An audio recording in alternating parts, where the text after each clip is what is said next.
استني هنا يا جميلة، شايفة الجمال ده؟ تعالي نعمله مع بعض.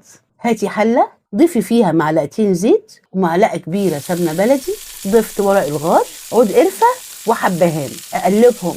اول الريحة ما تطلع اضيف البصل، ضفت بصلة كبيرة مقطعة، اضيف على البصل معلقة من السكر، واول ما البصل ياخد لون حلو كده ضيفي جزرتين مبشورين وقلب الجزر كويس مع البصل.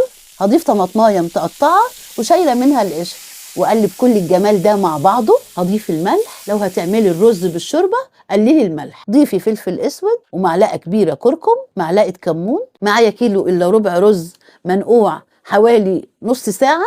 قلب الرز كويس جدا. اضيف الشوربه المغليه على الرز، لو مش عندك شوربه ممكن تضيفي 2 مرق وقلبه كويس. اغطيه واسيبه يستوي على نار هاديه. المكسرات بتاعتي حمرتها في سمنه بلدي وضفتها على الرز. الرز اخد نص ساعه تقريبا في السوا، وكده معانا